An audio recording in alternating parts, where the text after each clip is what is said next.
From NBC News, this is Today, live from Minneapolis, with Bryant, Gumbel, and Jane Pauley.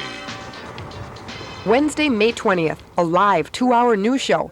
It looks easy, but what it takes to put the Today Show on the air is far from simple. So we don't know why this one just went out? Yeah, let's here's going to be an opening shot. Check 1, 2, 3. Mic check 1, 2, 3. 4:30 a.m., an hour and a half to airtime. The crew has spent hours setting up a stage outside. We started at 6 a.m. yesterday. Worked last night till about 9 o'clock. Went to bed for a few hours, came back in at midnight. Now rain has forced a rush to set up a second stage. Lights, cameras, and mics must be hooked up indoors. Executive producer Steve Friedman is undaunted. If it is all possible to do the show outside, we'll do it outside. If we wanted to do shows inside, why travel? Why go anywhere? However, if it's really too bad and it can't do it, you move inside. We may do a split show. We may have some in, some out. 5 a.m. Show anchors Bryant, Gumbel, and Jane Pauley have already gone through makeup and are reviewing scripts and interview notes. It stopped raining, then started again. The fact of the matter is, having inclement weather and at the last minute having to change plans kind of gets the adrenaline rushing. And I think almost makes for a better show. 5:30, a half hour to East Coast airtime. Across the river in St. Paul, weatherman Willard Scott is preparing for his interviews. What does that mean? Does he have a school of his own? That looks good. That'll work. Minutes to air. A decision for the show's open has been made. 20 seconds. Gumbel will be outside, 15. and Pauley will be in. 9, 8, 7, 6, 5, 4, 3. And good morning. Welcome to Today on this Wednesday morning, where, as you can tell, we've been greeted by a slight drizzle here in Minneapolis, St. Paul area. For the next 2 hours, the Today Show will bring the first news of the day to about 5 million households nationwide. Our job is to effectively communicate the information of the day. That includes the news of the day, and it includes the guests who arrive. Beyond that, our job is to help them clarify what they want to say, and when necessary, force them to justify what it is they're saying. That isn't always easy, particularly with people who've never been on television before. There are times when you look in someone's eyes and it's like seeing a candle flicker out. There's nobody there anymore. Sure. They go into brain lock, some of them. I mean, they just go into brain lock. But for these anchors, the worst interviews aren't necessarily the people who have a little stage fright. The toughest guests are people who have nothing to say and say it poorly. And they know who they are. Yeah, they know who they are, and there are a number of them. I mean, it's people with their latest thing to plug. And you know, maybe they are the star of that week, or the hot act of the moment. When an interview is good, it's because the guest has something to say. Back indoors here in Minneapolis. Many interviews, such as this one with Hubert H. Humphrey III, are set up days in advance by producers and researchers. In a perfect world, when we get off the air at 9 o'clock, we have assembled before us most of the information for the following day by 10 o'clock. And those stories that were booked way in advance, we have a lot of information already at our disposal. That's a perfect world. Ours, unfortunately, is oftentimes imperfect, so it is catch as catch can. And the stuff filters in throughout the day from 10 in the morning until 10 at night. So while most interview preparation takes place the day before a show airs, Today's Show producers and anchors must always be ready to revise an entire program around a late-breaking news event.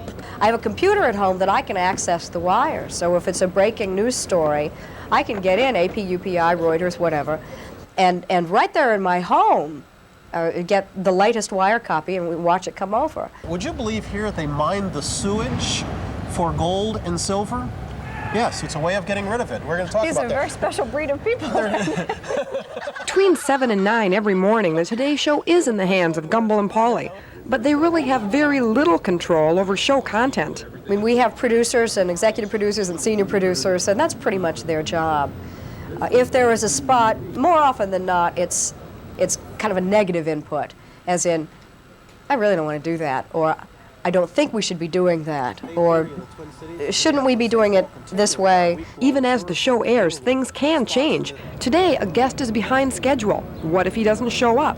You cannot go in and say, what if, what if? If you would say what if, every hair on my head would be gray. In fact, I wouldn't even have any hair. You can't do that. You adapt to what is going on. If somebody doesn't show up, you might move a segment. You might change this. You might try that. You might add a commercial here. You might do that there. Stand by. Who are all these people? They're quiet. I like to know who's around. The propulsive energy of Today weatherman Willard Scott contributes to the dynamics Gumbel says make the Today Show a success. Here we go, back to Bryant Gumbel.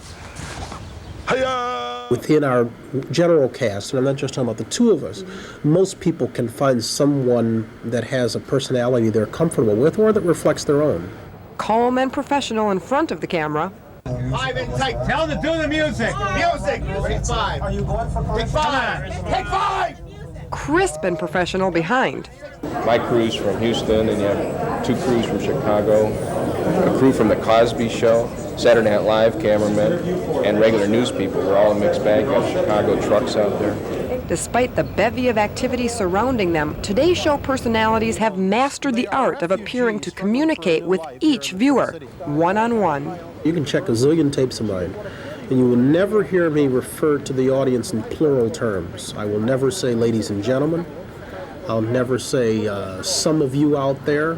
To my mind, I'm always talking to one person. It bothers me when people come up on the air and they say, ladies and gentlemen, good evening. Most people don't watch television with a lot of other folks. But he's doing something implicit because there are people all over America who think that they're having breakfast with Bryant. That's right. The only thing I ever want them to think is and know is that I'm basically what they see. But by the same token, when you see me, you are not seeing someone who is trying to project any kind of image at all. You know about that when you see people on TV who are projecting an image, and you know that it's a facade and that it's not real. What's real about the Today Show team is years of experience as journalists before getting their current jobs. They're also all family people. Gumbel and Scott each have 2 children and Pauley 3. And raising a family isn't easy when you have to be at work by 4 a.m. Mommy isn't home for breakfast, but if I was, they probably wouldn't notice because they're watching She-Ra.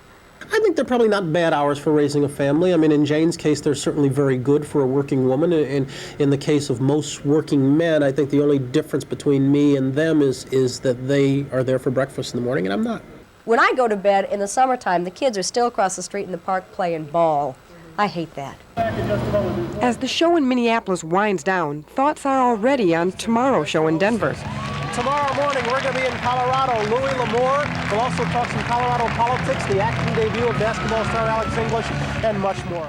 It's the constant moving forward to tomorrow that just may be the best and worst parts of working on a Today Show.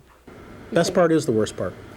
Changes every day, and when you say goodbye, you're 22 hours removed from the next show. If you've had a bad one, you don't really have time to kick yourself too much or stew about it, and you get to prove yourself all over again in 22 hours. If you've had a good one, you don't have a lot of time to sit on your laurels and congratulate yourself because there's too much work to do.